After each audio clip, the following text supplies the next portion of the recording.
뿌리니 턱! 국계법 7가지만 알아도 고득점이 가능하다. 7특기 두 번째 시간. 오늘은 도시군 관리계획입니다. 첫 번째로 도시군 관리계획의 내용에 대해서 알아보도록 할게요. 지금 제 옆에 보이시는 화면 그대로가 교과서, 여러분 교과서에 나오는 내용이에요. 보통은 이렇게 해서 공부를 하시게 되는데 여기 나오는 내용이 딱 보기에도 오지선다로 내기 좋아 보이죠? 그래서 이렇게 아무거나 막 섞어서 내고 아니면 바꿔서 내고 막 그런단 말이죠. 그래서 이걸 결과적으로 외워야 된다는 얘기가 나오는데 뚫어져야 이걸 본다고 외워지나요? 저는 대신에 이 도시군 관리계획의 내용을 스토리텔링으로 이야기를 통해서 한번 풀어보도록 할게요. 자, 여기에 천연기념물로 선정된 용 커플이 있었어요. 미스터 용과 미스 용이 사는 용용마을이에요. 용도지역, 용도지구. 이 용용 커플, 천연기념물 커플이 사는 마을이다 보니까 개발 제한 구역으로 묶어놓은 건 당연하고요. 또 그리고 이 마을 자세히 들여다보니까 도시자연 공원 구역으로 지정이 되기도 했네요. 그리고 아무래도 마을이다 보니까 이 마을 안에 기반시설도 포함이 당연히 될 거예요. 학교도 다니고 주차장도 필요하겠죠. 그렇게 해서 기반시설을 또 보고 나니까 용용 커플이 맛있는 물고기를 좋아한대요. 용용 커플을 위해서 맛있는 물고기가 많은 수산자원 보호구역도 설정이 되어 있어요.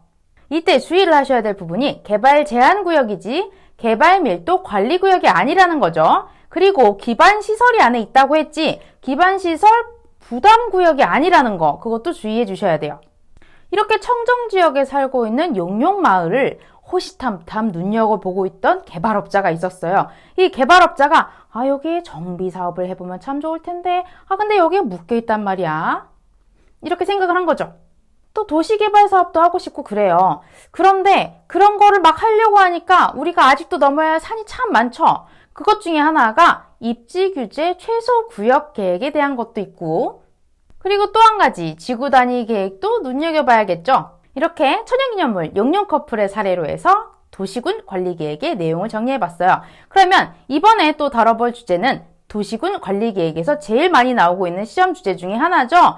입안권자에 대해서 정리를 해보도록 할게요. 원칙적으로 입안권자라 함은 특광, 시장, 군수이고 여기서 광역계획과 달리 공동으로 입안하지 않는다는 점 주의하셔야 된다고 말씀드렸고요. 그리고 예외적인 입안권자가 있죠. 시도지사나 그리고 또 누구죠? 국토부 장관이 있죠. 둘 이상 시도에 걸쳐 있거나 그것도 아니면 국가계획과 굉장히 밀접하거나 그것도 아니면 밑에 하급청에서 정비를 안 하는 경우에 이때는 국토부 장관이 나서는 수밖에 없겠죠. 국토부 장관이 나서서 입안권자가 돼야 됩니다. 만약에 둘 이상 시도가 아니라 둘 이상 시군이라면 시도지사가 입안권자가 돼야 되는 상황이고요. 그리고 또 한 가지가 있죠. 만약에 시도지사가 직접 계획한 사안이라면 이것도 역시 직접 입안권자가 돼야 됩니다. 이번에는 도시군 관리계획의 입안 제한에 대해서 얘기를 해보도록 할게요. 입안 제한이라는 것은 적절한 사안이라면 어떤 주민들도 다 여기에 대해서 입안 제한을 할 수 있어요. 물론 이 주민 안에는 이해관계자도 포함이 되어 있고요.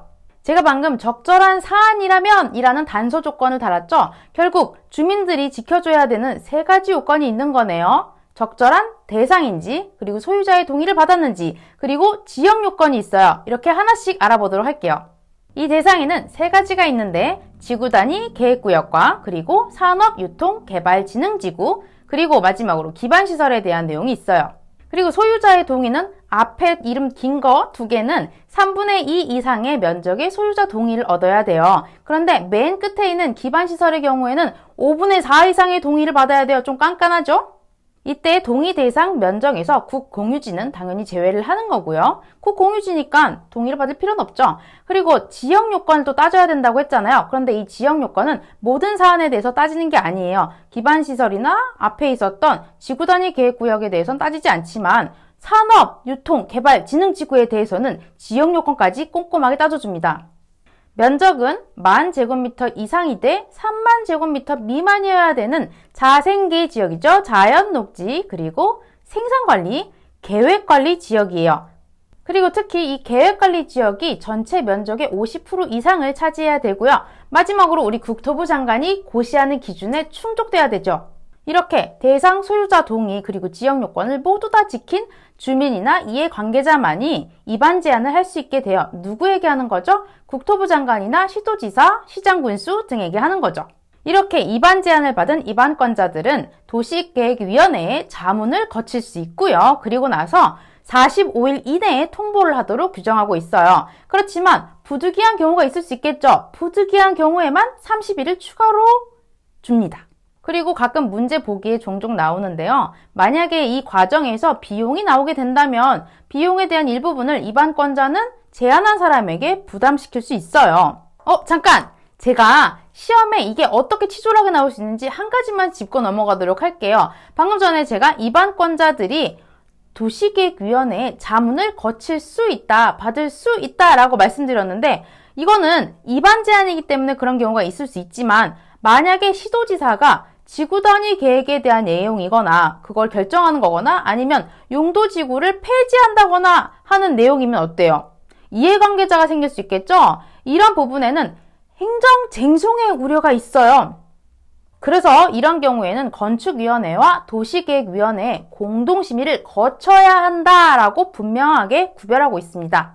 세 번째로 도시군 관리계획의 입안 절차에 대해서 알아보도록 할게요. 도시군 관리계획의 입안 절차는 크게 기초조사와 그리고 의견 청취로 나눌 수 있어요. 이때 기초조사에서 환경성 검토가 이루어진다는 점이 독특한 부분이고요. 그리고 경미하면 생략이 가능하다는 것도 기억해 주세요. 자, 이렇게 기초조사를 잘 끝마쳤으면 그 다음에 의견 청취를 해야 되는데요. 이때 의견 청취라 함은 주민으로부터 의견을 듣는 것과 그리고 지방의회로부터 의견을 듣는 두 가지의 의견 청취가 포함됩니다. 이때 주민을 상대로 해서는 그 방식이 무엇인지가 시험에 나오고 지방의회를 대상으로 하는 것에서는 어떤 것이 주제가 되는지 어떤 것이 그 대상이 되는지가 시험에 나옵니다.